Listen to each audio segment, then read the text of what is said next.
Alhamdulillahirabbil alamin. Hatur nuhun Pak Haji Cucu. Alhamdulillah Bu Nur, Bu Haji Nur.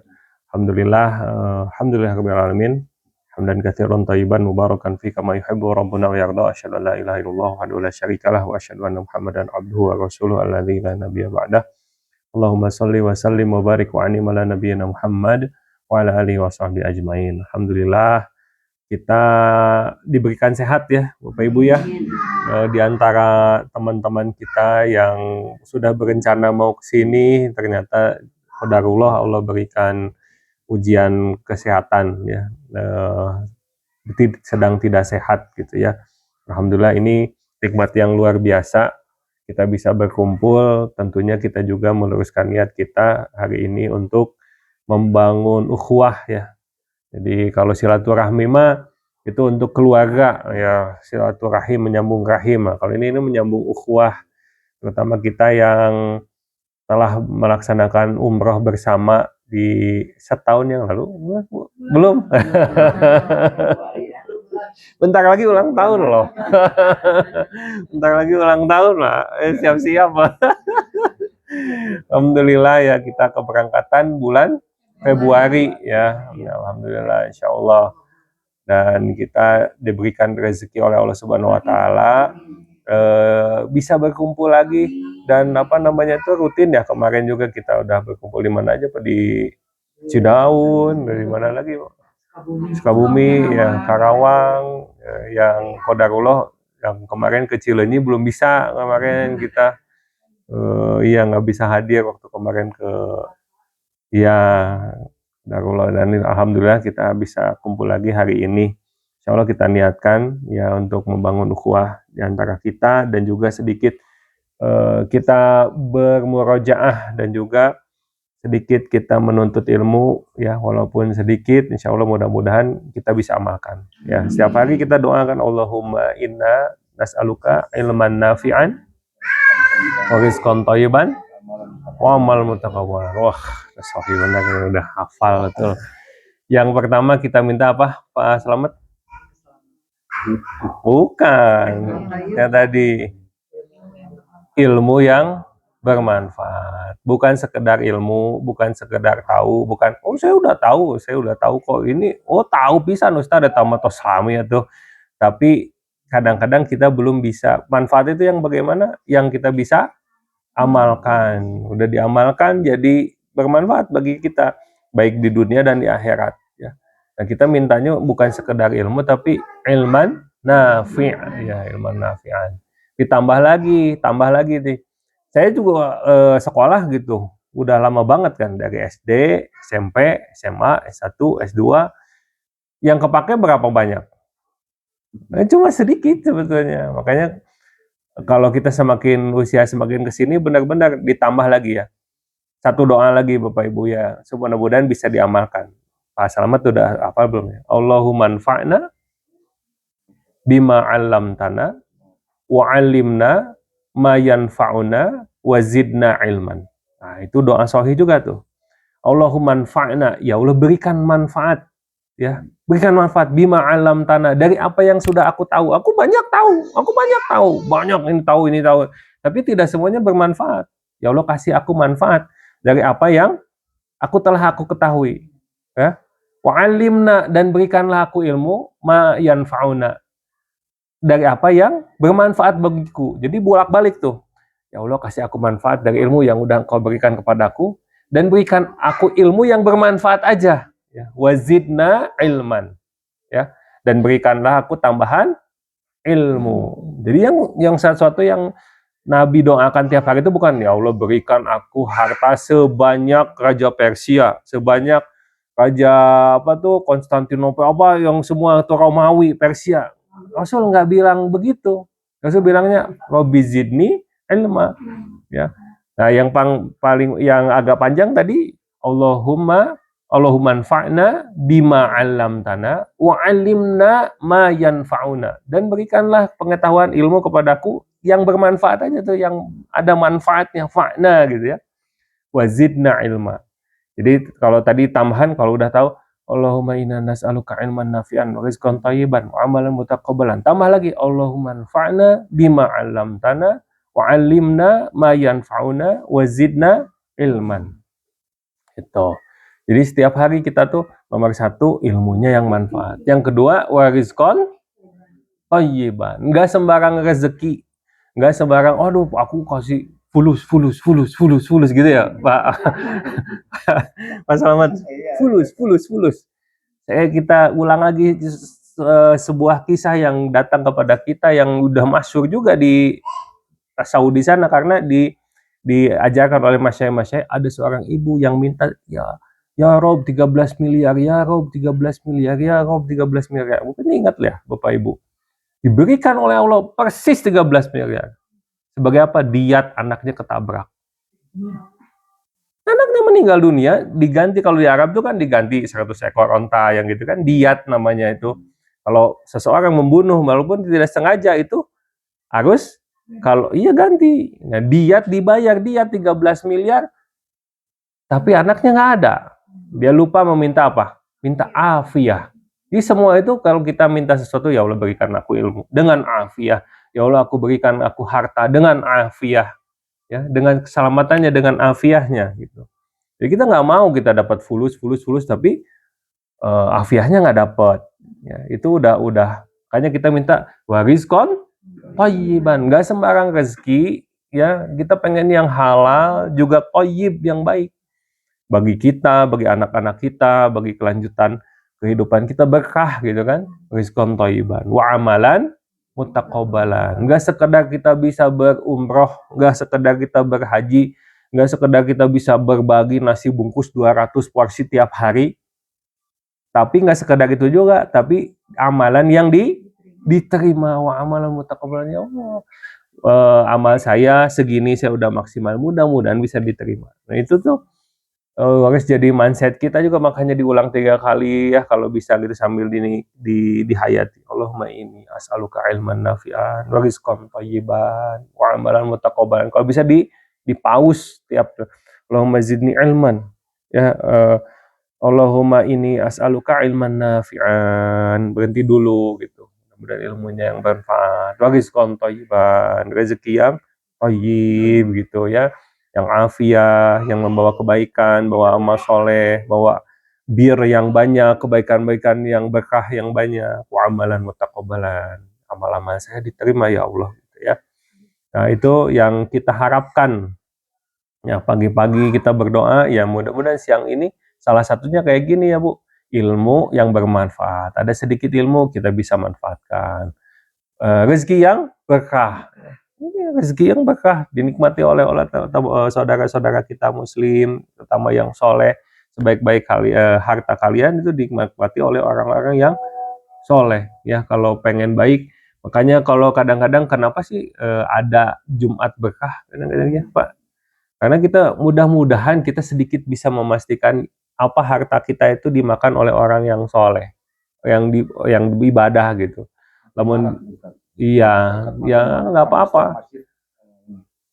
Kadang-kadang Pak Bu, saya jujur berbagi nasi gitu, ada kesulitan tersendiri, itu luar biasa. Jadi orang tuh kan ada hikmahnya, ini berbagi makanan gitu. Kenapa harus, ada orang yang mengkritisi, kan mendingan dipakai buat biaya apa, sekolah anak, SPP anak atau apa gitu, yang lain kayak ngapain nasi gitu kan. Tapi ada keistimewaan tertentu dalam kita berbagi nasi gitu. Haji yang mabrur itu yang menyebarkan salam dan juga yang memberikan makanan, kata Nabi itu. Yut'imut ta'am gitu. Di surat Al-Insan juga ya. Innama yut'imukum liwajhillahi la yuridu minkum jazaa'a wala syukura. Ya, kami itu sungguh memberi makan itu bukan mencari muka kalian gitu ya. Tapi kita tidak juga mengharapkan rasa syukur dari orang, hanya mengharapkan dari Allah. Jadi berbagai ulama ataupun orang yang ngerti itu ada keistimewaan khusus dalam berbagi makanan. Nah, kalau berbagi makanan juga, Bapak Ibu mun ngahaja niat ya. Kemarin juga di Mekah gitu, cobain. Ngahaja gitu, kita beli makan, dibagikan. Itu punya kesulitan tersendiri, Bu. Asli, cobain deh. Ibu bikin ya. Bikin 1 hari gitu. Ibu jangan hari Jumat misalkan, hari apa gitu. terus udah bikin 50 porsi, sok bagikeun. Lumayan tah Pak, keliling teh. Ah iya ya, lumayan ya. Kemana ke siapa lagi ya? Bingung gitu. Sedangkan kalau lagi hari Jumat, kalau nggak lagi kajian subuh pagi-pagi, itu orang memang lagi beribadah di situ, lagi kumpul di situ, ngebagiinnya lebih lebih mudah. Dan juga kita tahu, oh ini orang tuh Muslim gitu. Insya Allah mudah-mudahan jadi tenaga buat dia ngojek, buat dia apa, buat dia ini. Ada keuntungannya di situ, ada hikmah-hikmahnya juga di situ. Makanya kita juga sama nih, ketika kita berbagi makanan, gitu kepada ini kita kan innamal a'malu binniyat. Ya, mudah-mudahan niat kita memberikan makanan kepada orang-orang yang sama-sama mentauhidkan Allah, beribadah kepada Allah. Dan juga kita yang diberikan makan, kita juga berdoa, Allahumma barik lahum fima rozaqtahum waghfir lahum warhamhum. Ya Allah, berkahi nih teman-teman yang sudah neraktir saya, ya, yang sudah memberikan saya makanan. Allahumma gfir lahum warhamhum, ya, Allahumma gfir lahum fima rozaqtahum, ya, waghfir lahum warhamhum. Ya, itu luar biasa jadinya kita mendapatkan istimewaan yang luar biasa dari ukhuwah yang kita jalankan, insya Allah, ya. Ya, mengingat kembali apa yang kita udah laksanakan, ya, jadi hampir setahun, ya, mudah-mudahan nanti Februari itu sebentar lagi gitu. Yang saya paling ingat itu selain yang lain-lain gitu ya, saya rasa-rasa sedih meninggalkan tanah suci ketika itu ketika mau Ramadan. Ya Allah, ini saya puasa hari pertama di pesawat. Itu teh sedih, itu bukan cuma sedih meninggalkan tanah suci, tapi ya Allah, istilah nama kata teman-teman, Ustaz tinggalkan misalnya jamaah nama extend aja. Kumaha sekalian semua saja jamaah extend semuanya gitu, extend umroh lagi Pak, kita ngambil kemikot lagi, umroh lagi gitu, karena luar biasa pahala yang dijanjikan baginda Nabi Muhammad SAW kepada orang yang bisa berumrah di bulan Ramadan gitu. Ayeuna tos kantos umrah di bulan Ramadan, ibu-ibu, bapak-bapak. Insya Allah ya, berdoa mudah-mudahan Ramadan kali ini ya. Amin. Insya Allah gitu. Ini mama sama bapak kan gitunya kadang-kadang, kalau ibu-ibu ini, ibu-ibu bapak-bapak kadang-kadang deh, saya tuh suka gitu. Hayo tuh mah ke ini apa, periksa ke dokter atau apa, ke ibu saya atau ke bapak saya. Periksain, kadang kan punya keluhan kesehatan kan ya, atau sepuh teh. Hayu atuh udah periksa we ke dokter, temenin sama AA gitu. Tuh, ku abdi teh. Ah, entos we lah. Memang geus kolot maganannya. Gitu ibu-ibu mah sok gitu we. Ai ceuk abdi teh kieu. Atuh teu nanaon, kita mah berjuang we tiap tahun teh dari Ramadan ke Ramadan. Nah, abi mah kitu we. Ngarios teh ke ibu ke bapak, udah kita berjuang aja, dikasih apa namanya itu umur, kita coba fokus ke langkah-langkah sekecil aja dari Ramadan ke Ramadan. Mudah-mudahan Ramadan ayeuna orang didugikeun, disampaikan gitu ya, jadi campuran nih bahasa Indonesia bahasa Sunda. Mudah-mudahan Ramadan kali ini kita disampaikan, juga kita bisa maksimal di Ramadan kali ini. Udah, karena umur kita nggak tahu, niatkan aja kita berobat, kita tetap sehat. Saya pengen nyampe ke Ramadan yang ini. Beres Ramadan, mudah-mudahan Ramadan berikutnya, gitu Ramadan berikutnya. Dan memang begitulah para sahabat juga mengamalkannya. Ketika mau kayak gini, ya Allah, Allah mau balik nggak Ramadan, Allah sampaikan ke bulan Ramadan, Allah aku pengen beribadah. Udah ti ayeuna teh udah nyusun rencana, aku teh pengen ieu, pengen ieu, pengen ieu, pengen ieu. Ya, tak beres Ramadan, apa yang 6 bulan berikutnya sahabat lakukan? Ya Allah, terima amal saya di Ramadan yang ini. Terima ya Allah, taqabbal minna, ibadah-ibadah. Gitu we tiap tahun teh. Rutinitasnya, kebayangan. Jadi kayak kita teh, iya ya, ya itulah yang kita inginkan. Ya, saya ingat banget itu. Kesedihan yang kita rasakan gitu, Di antaranya adalah itu, aduh saya meninggalkan tanah suci ketika di bulan Ramadan nih ya, mudah-mudahan tahun depan insya Allah kita bisa menunaikan ibadah di bulan Ramadan. Harus coba Bapak Ibu. Jadi levelnya ada macam-macam nih. Kalau di antara teman-teman kami gitu yang udah pernah ngalamin juga, selalu ngobrol gitu teh, ayo Ramadan ya, kalau udah pernah gitu. Yang level pertama adalah itu berumroh di bulan Ramadan, di awal Ramadan. Kenapa? Itu masih ya belum padat. Dan juga mendapatkan pahala keutamaannya. Ada yang tahu Pak pahala keutamaannya apa? Berumrah di bulan Ramadan. Bukan, tapi udah benar hajinya, Seperti melakukan ibadah haji. Betul. Tapi tidak sekedar ibadah haji, tapi ibadah haji bersama Nabi. Yang ini. Tentu ini nggak akan sama, beda, cuma makanya saya bilang kemarin, Pak, teh kumanya amalan-amalan kayak gitu. Berwudu dari hotel, sholat 2 rakaat di Masjid Kuba, mendapatkan pahala apa Pak? Enggak, yang ini yang sholat sunat di Masjid Kuba. Kadang-kadang kita city tour teh kita niat ini dulu untuk mendapatkan pahala umrah. Gimana caranya? Barang siapa yang punya wudhu dari rumahnya, kemudian dia pergi ke Masjid Kuba, dia sholat 2 rakaat, sholat apapun, mau sholat duha, mau sholat duhur, mau sholat apa, maka baginya pahala seperti pahala umroh. Itu tuh kalau dibahas panjang lebar ini bisa satu pertemuan. Ya, yang pertama kita mengetahui apa? Keutamaan kota Madinah. Ada 2 setidaknya keutamaan kota Madinah dibandingkan dengan kota Mekah yang tidak dimiliki kota Mekah. Kalau kita bilang ini lebih afdol mana sih, Mekah dan Madinah? Kira-kira yang mana Pak Bu? Jawabannya. Madinah. Mantap, betul. Dan itu adalah kota yang dicintai Nabi juga. Seandainya aku tidak diusir dari Mekah, maka aku akan tinggal di sini. Karena aku saking mencintai Mekah, kata Nabi. Itu tempat kelahiran beliau. Pahala berlimpah lebih besar di situ. Jadi kita banyak sekali tahu keutamaan kota Mekah. Ya, 100.000 dibandingin 1.000, luar biasa. Jauh kan bedanya. Kalau sholat di Masjidil Nabawi, itu 1.000 kali sholat. Tapi cuma di masjid. Kalau kota Mekah, semua tanah haram, kita sholat di situ, pahalanya 100.000 kali. Ya, semua tanah haram, bayangkan. Makanya, waduh, istimewa ya kota Mekah teh. Nyanggeus we ka Mekah we teu kudu ka Madinah. Umrah we.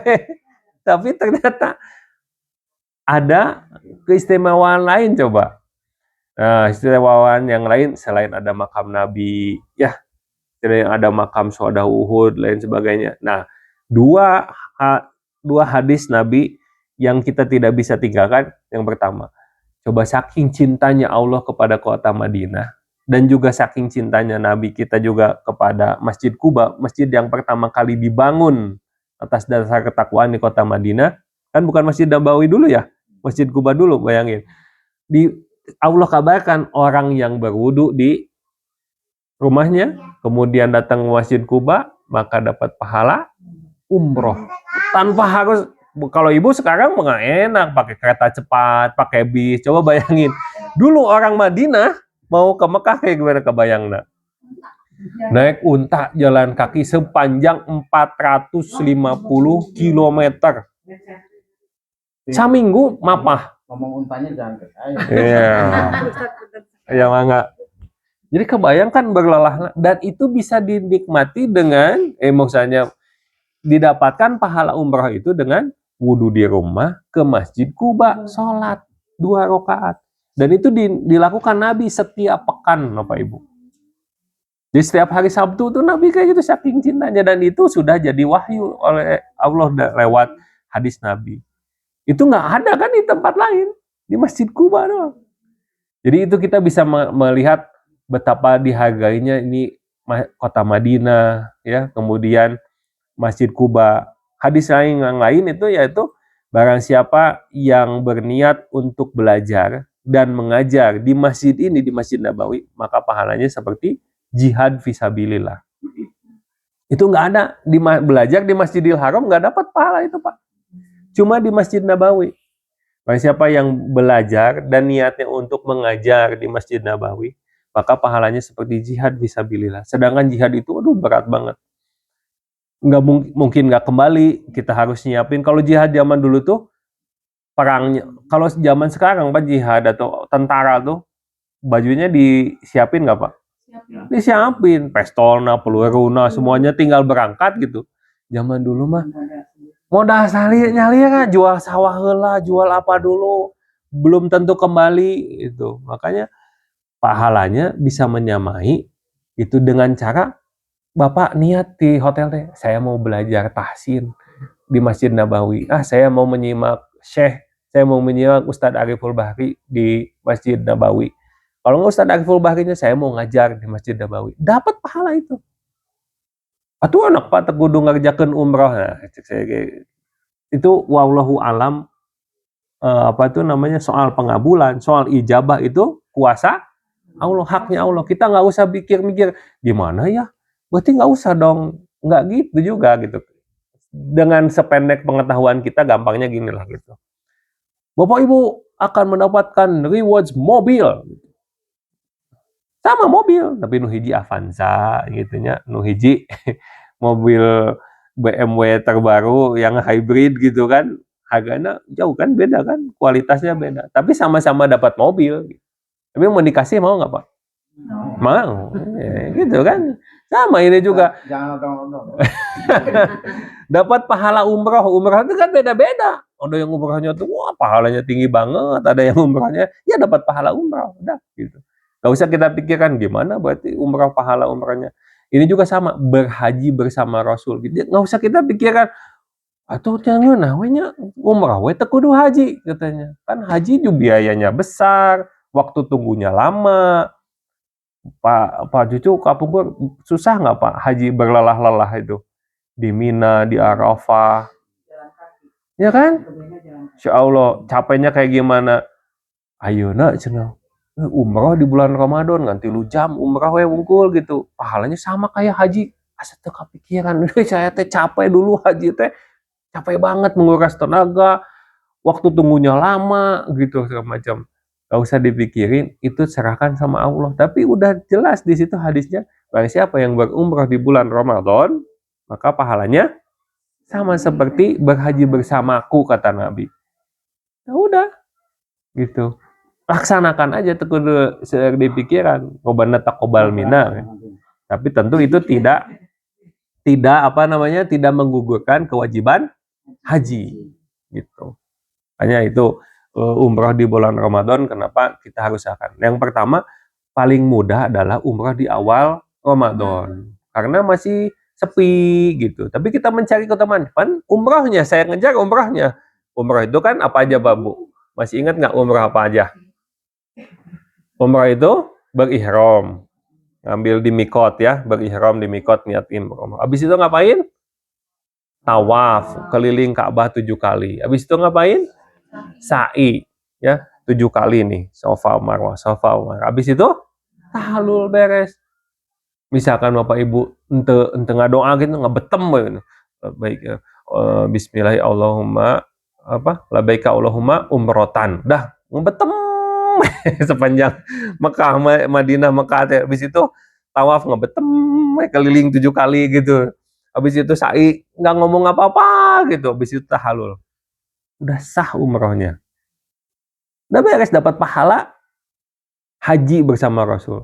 Tapi kan beda-beda kata saya juga nantinya. Isinya apa? Lebih berat isinya, kandungannya lebih menghayati, lebih banyak doanya, lebih banyak zikirnya, lebih banyak talbiahnya. Tentu beda dengan yang enggak bertalbiah. Tapi itu sudah didapatkan insya Allah. Dan kita harus berbaik sangka kepada Allah. Pokoknya semua doa-doa kita diijabah oleh Allah. Bentuknya beda-beda, ada yang langsung diijabah, ada yang dihindarkan dari mudarat yang serupa, ada yang ditangguhkan nanti di akhirat. Sampai di akhirat ini bingung gitu, di mana banyak. Iya saya, ini doa-doa kamu semuanya diijabah sama Allah. Gitu. Bahkan level para sahabat minta level dikabulkan di dunia itu mereka itu yang paling rendah menurut mereka. Ketika nggak kejadian di dunia, malah mereka bersyukur. Berarti nanti tabungan saya di akhirat. Jadi doa itu benar-benar nggak ada ruginya sama sekali. Nah, makanya kita niatkan. Yang pertama tadi umrah di awal Ramadan, ya, karena tantangannya lebih ringan, ya. Yang kedua, nah, apa itu umroh itikaf, ya. Kita itu sesuatu banget karena apa? Karena kita mudah-mudahan dapat malam Lailatul, ya, disebutkannya 2 kali nih. Lailatul Qadar teh Lailatul teh malam ya, malam-malam qadar. Lailatul Qadar, ya.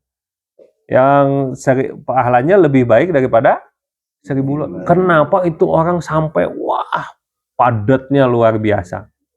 Nah, level berikutnya itu itikafnya itu bukan di Masjidil Haram, Bapak Ibu, tapi Masjid Nabawi. Ayah gitu Ustaz, ayah rencangan Nabi gitu. Abi mah tiap ada yang berencana gitu ya, tiap tahunnya itikaf tapi ente di tanah air, tapi juga tidak di Masjidil Haram. Karena kalau di Masjidil Haram isinya teh sabar. Ibadahnya teh husuknya teh nomor sekian, tapi pahala sabarnya tuh wah, harus lebih banyak tabungannya gitu. Ya maka level berikutnya orang yang tuh sabar-sabar teh abu cek teman abi teh abi mah ngaros orang teh kurang sabar. Jadi saya mah itikafnya di Masjid Nabawi wae. Dia tos umroh dapat tuh pahala umroh itikafnya di Masjid Nabawi. Insya Allah sama gede juga kan Pak Bu, 1000 kali lebih banyak daripada masjid yang lain. Dan juga dia bisa menikmati tahajud, nyimak apa imam yang waduh khatamkeun Quran, dapat itu. Nah, yang level berikutnya ya eta mah ultimate gitu. Mudah-mudahan kita juga selain haji, nah pengen ngerasain itu itikaf di Masjidil Haram. Nah, itu mah sabar Bu, betul. Kita nahan makannya kita atur, makan kurma, supaya apa? Supaya tuh banyak ke belakang itu pengen ini. Kapan kita makan, kita diem di masjid. Karena kalau udah keluar dari masjid, nggak susah masuknya. Ibu cuman di masjid orang mah apa? Ya sajadah tempat abdi cenah. Tong aya nu nempankeun. Pokoknya di masjid abdi ge sami gitu ibu-ibu teh ieu sajadah geus di-tag gitu. Sok cobian di Masjidil Haram di-tag ibu keluar kalau di sajadahna tong diharapkeun aya hilang sajadahna. Terus kemudian diamankeun ku askar, bukan diambil ya, Bu. Sama askar diambil diamankeun gitu. Ada di lost and found pasti kalau pengen bisa nyari mah gitu. Karena nggak bisa masuknya lagi. Nah itu salah satu anjuran yang itu memang dari baginda Nabi SAW dikatakan demikian. Dan satu aja yang kita bisa amalkan, maksudnya kita hafalkan hari ini. Kenapa kita mengambil itu mudah jadi manfaat? Kita udah tahu sebelum kita berangkat sebuah hadis dari hadis Sunan An-Nasai dan ini masyhur sekali dari Ibnu Abbas radhiyallahu anhu. Tabi'u bainal hajju wal umroh fa innahuma yanfiyanil fuqara wadz-dzunub kama yanfil kir habatsal hadid. Artinya apa? Tabi'u teh bulak-balik selang-seling antara apa? Umroh ke umroh, umroh dan haji, haji ke haji lagi. Itu ada orang yang suka bilang gitu. Nah, naonan sih umroh deui gitu. Haji deui gitu, umroh deui, apa deui gitu. Itu tuh karena mengamalkan hadis ini tabi'u. Tidak ada perkara yang Rasul sarankan untuk diulang-ulang, diikuti dari ikuti ini, ikuti itu, ikuti ini. Gitu.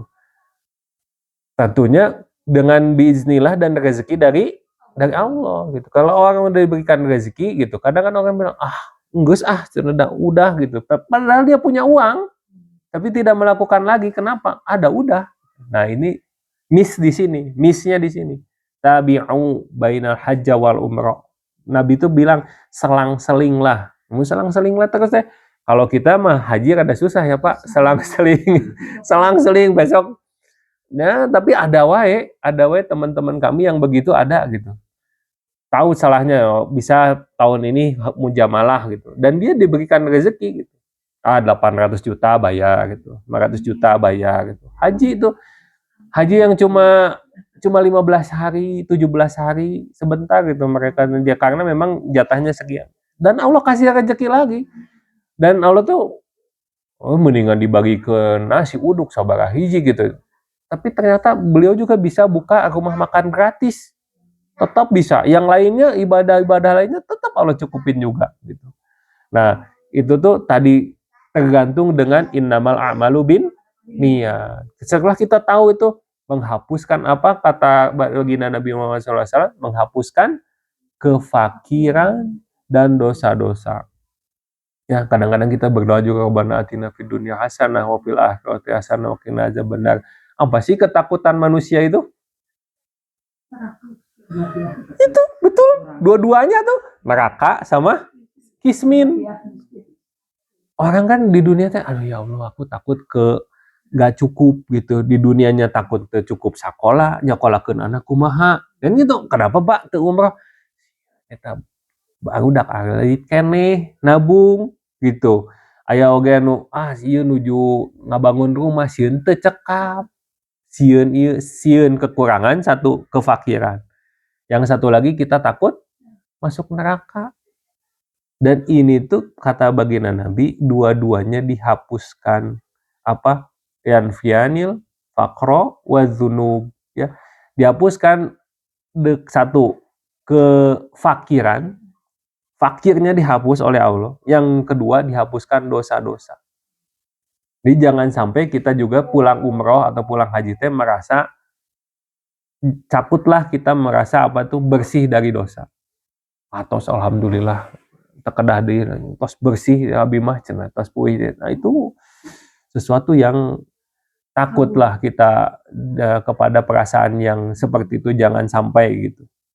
Kita merasa jadi ya ujub, merasa bersih dari dosa. Jangan sampai jangan-jangan gitu. Kita punya pahala 100, hari ini kita dosa 200 gitu.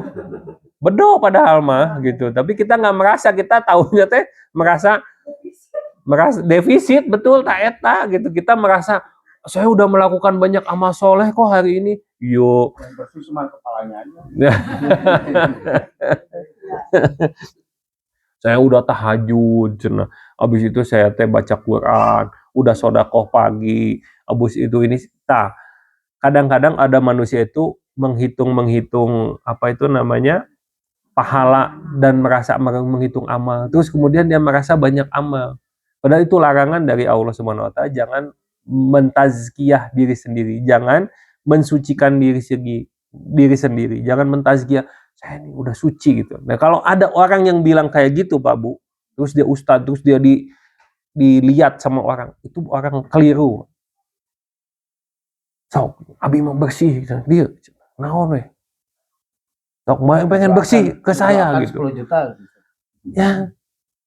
Tuh, jangan, itu larangan dari Allah, dilarang mentazkiyah, mensucikan diri sendiri, kita nggak tahu gitu. Dan ini dari sahabat Ibnu Mas'ud radhiyallahu anhu, ya. Atsar para sahabat ini. Kalau sahabat itu udah ketemu Nabi dan Ibnu Mas'ud itu Nabi doakan supaya beliau paham tentang Quran, tentang agama Islam. Beliau itu sampai bilang kayak gini ke orang-orang yang menghitung-hitung amalnya gitu, dihitung amalnya. Apa yang kalian lakukan ini? Ini tidak ada gunanya. Yang lebih baik adalah kalian menghitung apa? Dosa-dosa kalian. Hitunglah dosa kalian hari ini apa. Soal amal itu, amal sekecil apapun ya, sekecil apapun tidak akan luput dari Allah Subhanahu wa taala. Dan ini benar, secara logika juga benar. Ini perkataan atsar sahabat yang ketemu Nabi, yang paham Quran dan hadis.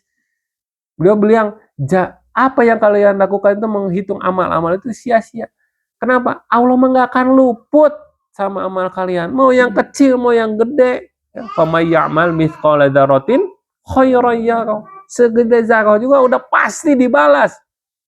Yang lebih bermanfaat itu adalah kalian menghitung dosa kalian hari ini supaya kalian bisa istighfar. Astagfirullah, tadi abi salah iya. Astagfirullah, itu yang lebih bermanfaat. Tuh. Maka dari itu kita juga sama gitu nih. Ketika kita tadi udah tahu niatnya tabi'u bainal umrah wal hajah yanfi'anil faqra wadzunub. Aduh, saya teh udah kemarin udah dosa, sekarang udah dosa lagi. Saya pengen umrah lagi, saya pengen ngebersihin dosa lagi. Ya, dibersihkan gitu. Nah ini saya juga lagi pengen cari klipnya gitu ya. Kadang-kadang kita nggak kebayang, ternyata menurut penjelasan ilmiah emang gitu. Api itu membakar karat gitu sampai habis gitu. Jadi kalau kayak pengen memurnikan besi, memurnikan kan di sini seperti menghapuskan karat dari besi ataupun dari perak ataupun dari emas gitu. Itu dengan cara apa? Dibakar. Saya juga pengen, karena saya bukan pandai besi ya. Saya lagi pengen cari klipnya. Bener nggak tuh sampai kayak gimana prosesnya? Mungkin ada nggak nih dari anak-anak atau saudara ibu-ibu yang di metalurgi? Saya bukan teknik fisika, nggak belajar metalurgi. Pengen, oh iya ya ternyata benar begitu. Pasti hadis hadis dan Quran itu benar karena itu wahyu dari Allah. Supaya kita semakin yakin gitu pas begitu kita mau umroh, mau haji lagi teh, ya pengen dibersihkan benar-benar sampai kebersih gitu ya. Dan manusia itu kata Allah Subhanahu wa taala memang dilahirkan untuk iya, dosa lagi, tobat lagi, dosa lagi, tobat lagi, gitu memang gitu. Sampai akhirnya nanti kita ketemu dengan Allah Subhanahu wa taala mudah-mudahan dalam kondisi yang bersih. Dan itu dihapuskan ketakutan kita dari apa? Fukor ya, kefakiran dan juga dosa-dosa. Nah, itu diniatkan gitu kalau kita mau umroh lagi, mau berhaji lagi, nabung lagi, khusus ini buat umroh. Saya pengen dihapuskan kefakiran, ya, dan juga dosa-dosa. Nah, itu mudah-mudahan kita bisa lurus niat kita. Terus kenapa bisa berumrah lagi, haji lagi, umrah lagi. Yang terutama yaitu ibadah di bulan Ramadan. Salah satunya yang afdol adalah berumrah di bulan Ramadan. Ya. Dan Ramadan berapa hari lagi, Bapak Ibu? 75 hari lagi. Insya Allah, serius. 2 bulan lagi. Dan itu satu, kita jangan sampai lupa berdoa, beristianah kepada Allah. Jangan merasa gitu ya, jangan merasa sehat insya Allah lah, kita sehat. Doa mudah-mudahan kita diberikan keselamatan dan bisa ibadah di bulan Ramadan, karena nggak ada jaminan Bapak Ibu, asli itu. Betapa sedihnya orang yang kalau misalnya nyampe di bulan Ramadan, akhirnya dia sakit dari awal sampai akhir tuh, ya Allah, ya fidyah itu sedih Bapak Bu, membayar fidyah teh bukan naon, bener aslina gitu.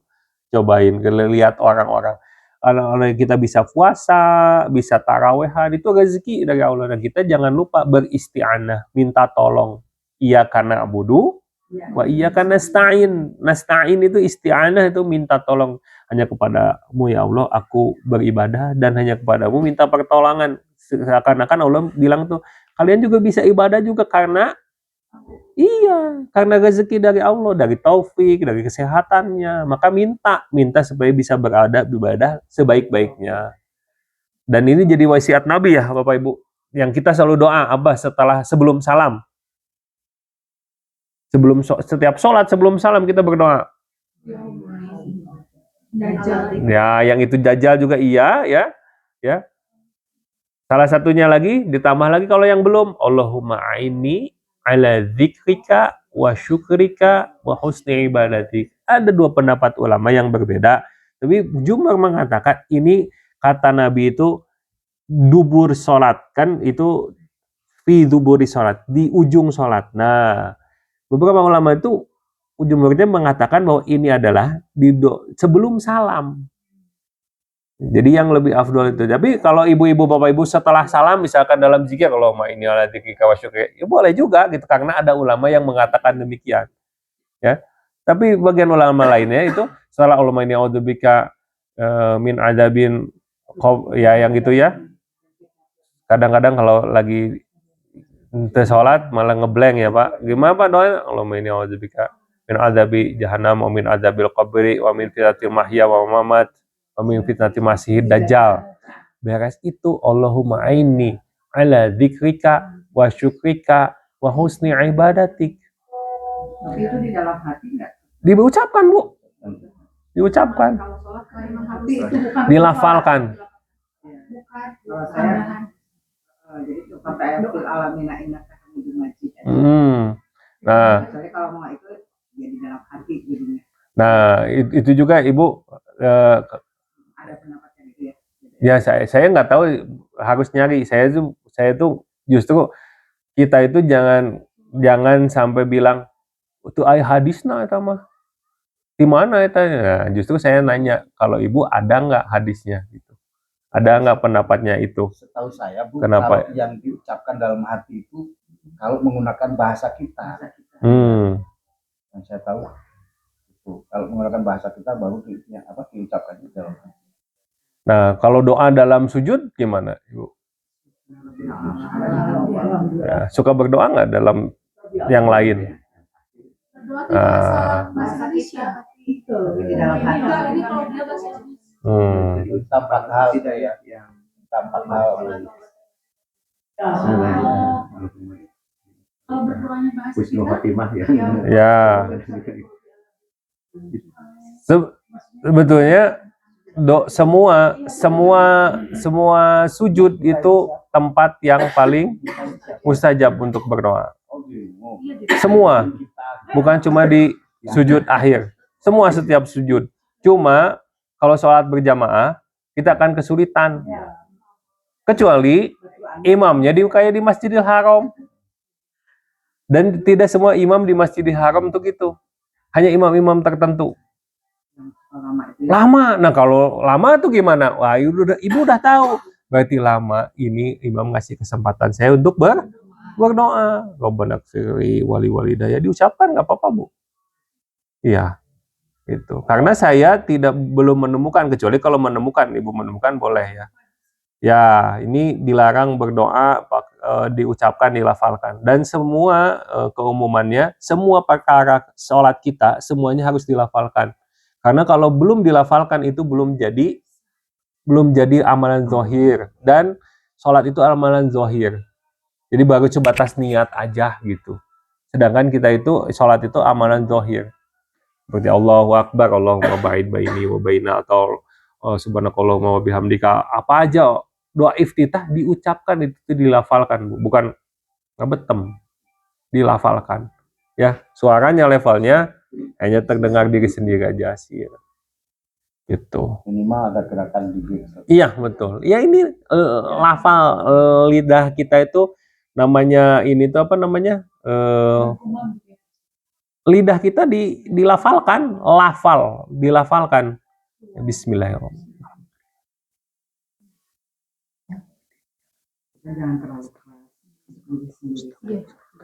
Nah, kalau ibu-ibu sering kalau di Masjid Nabawi itu, kalau diperhatiin di Masjid Nabawi dan Masjidil Haram itu bising, Bapak Ibu. Tapi bukan tarik. Semua orang berzikir masing-masing, tapi suaranya jadi kayak lebah gitu. Nah, kalau kita sholat di masjid yang lebih kecil daripada Masjidil Haram, Masjid Nabawi, baru ngeh. Waktu haji itu kan kadang kita sholatnya di masjid yang sekitar, baru nggak tuh masing-masing, tapi suaranya tuh rata gitu dan nggak saling ganggu itu tuh. Jadi nggak usah khawatir, Bu, Bapak Ibu, saling keganggu, nggak, nyaman banget kok. Astagfirullah, Allahumma antas salam wa minkas salam. Orang tahu, oh ini lagi doa.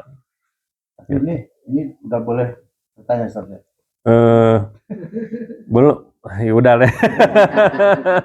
Terkait dengan tadi saat kita berdoa sebelum salam, ya, itu ada sebagian ulama yang mengajarkan bahwa salam itu kita nggak boleh tertinggal dari imam kan gitu. Ya, karena itu dianggap kita di luar sholat. Jadi setelah imam salam, kemudian kita masih doa itu kan. Iya, betul. Makanya itu sholat itu imam itu ditunjuk untuk diikuti. Makanya kita tidak menganjurkan untuk berdoa lama-lama atau apa. Sesuai dengan imamnya aja. Imamnya demikian, kita ikut demikian. Begitu imamnya lama, ya kita juga lama gitu, berdoa aja. Wah, ini imamnya enak gitu. Ya, malah dimanfaatkan, bukan Ieu teh imam lila teuing sujud teh ya geusna rek baca naon deui. Nah, bagi yang nggak paham mah gitu. Kalau Karena jadi di ngadumel, lingkungan macam kita gini, ini banyak mereka yang kita pandang bahwa mereka itu ustadz, tapi pada waktu melaksanakan dia jadi imam, kenapa cepat sekali gitu. ya itu ikutin aja. Saya selalu bilang pokoknya ini yang jadi imam semua jangankan kita ya, jangankan ibadah. Kalau kita lagi kena musibah aja kita kan suka meyakini ya Allah ini musibah ini sudah ditakdirkan Allah 50.000 tahun sebelum langit dan bumi diciptakan. Maka kebaikan pun sama ini imam ini yang mimpin sekarang ini tuh udah yang terbaik udah Allah pilih udah kholas gitu. Saya jadi makmum udah saya ikut imam gitu dan imam itu dipilih untuk diikuti kata Nabi itu udah ikuti Tapi kalau aja. imam yang terkadang meninggalkan rukun. Nah, kalau rukun nggak boleh. Rukun apa khutbah itu ada beberapa rukun kan. Wah, itu nggak boleh, Pak. Ada yang tertinggal. Bahkan ada yang ditambahkan sebelumnya kan sebelum khutbah itu hanya hamdalah kan. Ya. Pembuka khutbah itu hanya hamdalah. Ini ada ditambahkan yang itu pokoknya kalau rukun tidak boleh ditinggalkan. Jangan sampai ada yang kurang. Kalau kewajiban, misalkan sholat kan bisa ditambal dengan sujud sahwi. Apa kalau rukun itu udah nggak bisa. Ya, seperti wasiat takwa ada beberapa ustadz yang tidak pernah menyampaikan wasiat takwa. Ini hukumnya bagi jamaah. Ya, itulah makanya. Bukan wallahu alam. Itu harus ada yang bertanggung jawab dan setiap orang itu pemimpin dan setiap orang itu akan dimintai pertanggungjawabannya kan kita udah tahu gitu ya. Tapi kita tanggung jawab untuk mengingatkan. Itu amar ma'ruf nahi munkar nanti ya. Beliau hanya tersenyum saja. Nah, satu itu tanggung jawab siapa? Ya? Nomor 1 dulu tanggung jawab siapa? Takmir masjid. Dia yang akan ditunjuk sama Allah. Kenapa kamu milih ini? Kenapa kamu membolehkan orang ini jadi ini? Takmir tuh yang jadi. Yang kedua kewajiban takmir amar ma'ruf nahi munkar. Harus menyampaikan ya amar ma'ruf nahi munkar. Caranya sebaik-baik cara. Yaitu apa? Private. Nggak boleh diumum kayak gini. Harus dibawa ke pinggir imam teh. Ustaz, punten. Tadi kayaknya Ustaz nggak menyampaikan ini, sedangkan ini teh rukun sholat gitu. Wah, kita khawatir ini. Nah itu kadang-kadang orang itu tidak mau dinasihati karena lagi umum, tapi apa kadang-kadang. Tapi kalau kita udah disampaikan, udah private gitu ya, nggak ada yang tahu gitu, cuma kita doang sama ustadz doang. Kita lihat Jumat depannya masih kene geus lah tekudu gitu aja. Tapi kalau lihat ke depan, ya alhamdulillah sekarang udah ada, ya udah, kholas beres gitu. Justru itu kan saya akhirnya jadi jawaban seperti itu. Oh iya. Oh jadwal ustadz itu. Nah itu masjid yang lain. Makanya itu tuh karena takmirnya yang nanti tidak bertanggung jawab. Mohon maaf ya, saya bilang itu takmirnya harus tanggung jawab gitu. Harus beliau mengingatkan, punten nih Pak, ini udah kedua kalinya Bapak nggak menunaikan rukun ini di masjid kami harus ada ini Pak. Kalau enggak, mohon maaf jadwal berikutnya saya ganti. Udah gitu aja. Itu kan yang bisa ngomong kayak gitu siapa? Bukan jamaah, Pak. Jamaah naonan kamu cenah nasihatin saya. Takmirnya ketua DKM-nya. Ya. Nah, makanya di samping membangun masjid itu ada pahala yang besar, ada tanggung jawab juga gitu kan untuk mengingatkan itu. Ya. Jadi mudah-mudahan ini bekal kita 70 hari lagi. Ya 75 hari kita doa beribadah sebaik-baiknya di bulan Ramadan. Sehatkan semua sekarang ya, dimulai kesehatan fisik, makan. Ini amalan sederhana aja, minum kopi aja bisa jadi pahala ternyata kan. Contohnya apa? Saya pengen minum kopi supaya mau kajian nggak ngantuk.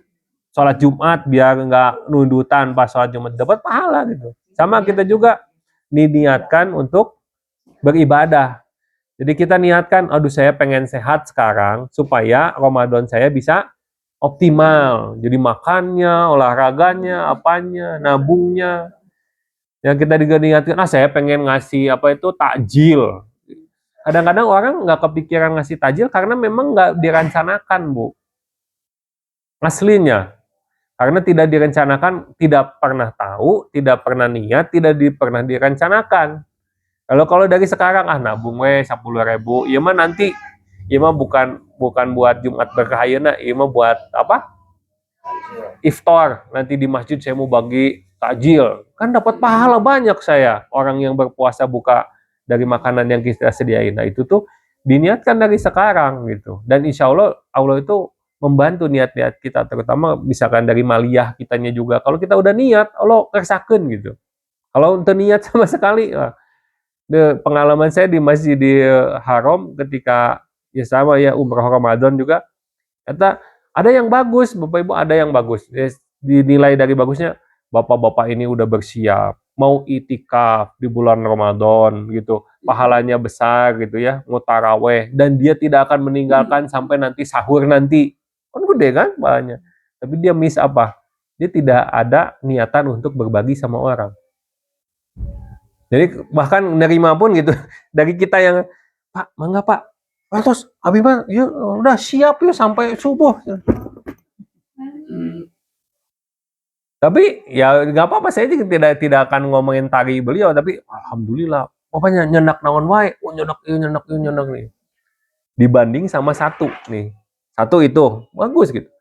Sama satu ada orang ya, waktu itu seingat saya orang kulit hitam, dia cuma bawa jerigen, Bu, diselipkan jerigen, di jerigen nungkul, jerigen kosong, anu tiasa dilipet ya, dia isiin digentong dah saya jam-jam gitu, bawa gelas gini gini, bagiin orang berbuka puasa nguriling.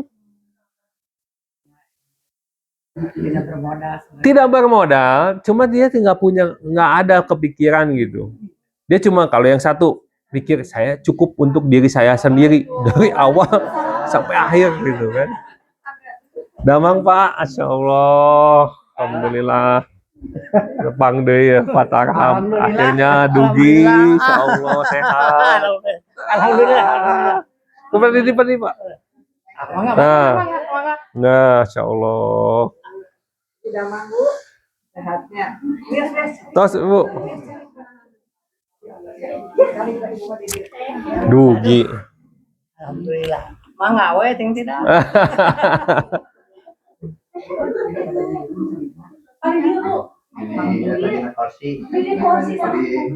Biasa caleg yang pergi kursi.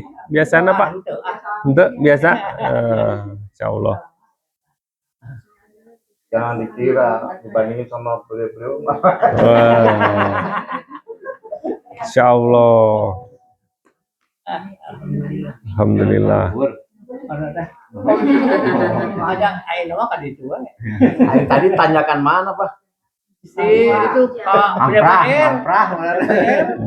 PR. Pakai ke mobil tidur kan itu nih. Pikniknya. Alhamdulillah. Mana itu mana itu longsor gitu kan itu. Mohon, aduh iya pun tante panjang-panjang soalnya tos lami kita tadi. Tuh di sini udah 53 menit. Udah mau 1 jam gitu kita mendengarkan ini. Udah azan ya. Ya. Jadi gitu kita mudah-mudahan diniatkan menjaga kesehatan juga, jaga siap-siap maliyah kita untuk apa? Untuk menyambut bulan Ramadan ya. Kadang orang juga nggak kepikiran, satu tadi ngasih takjil, nggak kepikiran karena memang nggak ada niatan. Tapi kalau udah dari sekarang diniatkan 2 bulan, insya Allah cukup gitu ya.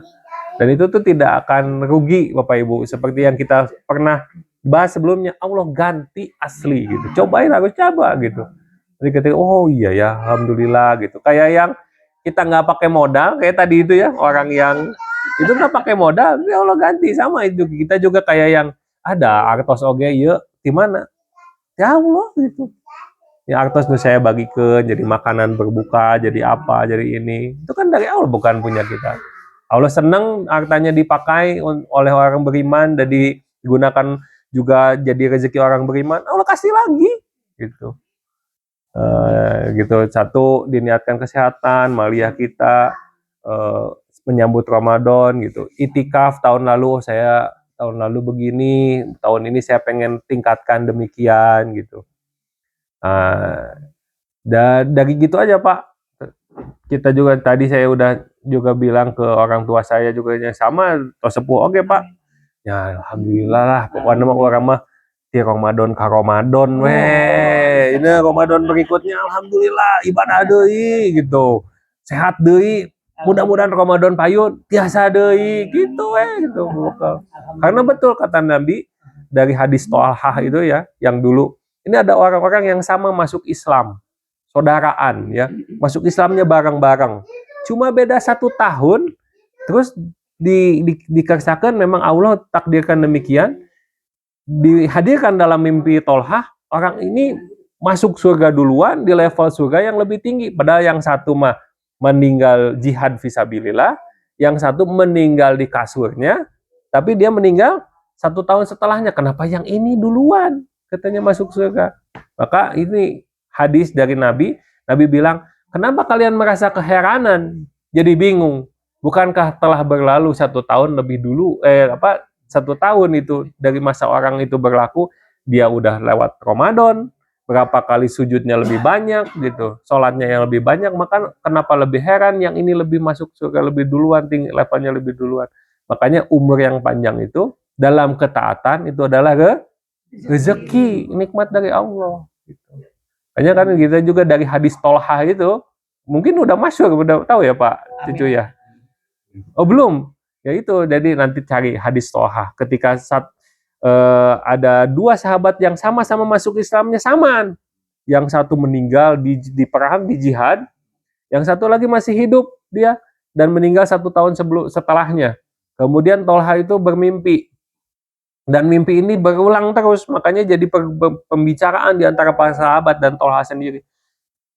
Jika aneh, kenapa yang meninggal belakangan dia masuk surganya lebih duluan? Ininya maka ditanyakan kepada Nabi, dan ini disahihkan oleh Nabi, dibetulkan beritanya oleh Nabi. Dan kita tahu Nabi itu tidak berbicara sesuai hawa nafsunya, semua itu dari Allah Subhanahu wa taala. Dan Nabi berkata, kenapa kalian heran? Bukankah telah berlalu Ramadan? Ya. Jadi makanya levelnya tuh jauh gitu. Orang-orang yang diberikan umur yang lebih banyak gitu ya. Dia udah lewat Ramadan, udah lewat apanya, dan dia gunakan itu di amal soleh, itu dapat pahala yang luar biasa lebih banyak. Makanya saya selalu bilang, ingat nggak hadis Thalhah? Ya kan, kita pokoknya mah ingat kita mah dari Ramadan, cari di Ramadan deui, sehatkeun deui ya Allah, dikuasian deui Ramadan lagi, insya Allah gitu. Mudah-mudahan level kita gitu ya, bekal-bekal kita untuk akhirat kita lebih banyak insya Allah. Itu aja mungkin yang bisa kita sharing hari ini. Mudah-mudahan jadi ilmu yang bermanfaat. Kita doa di akhir pertemuan, mudah-mudahan Allah Subhanahu wa taala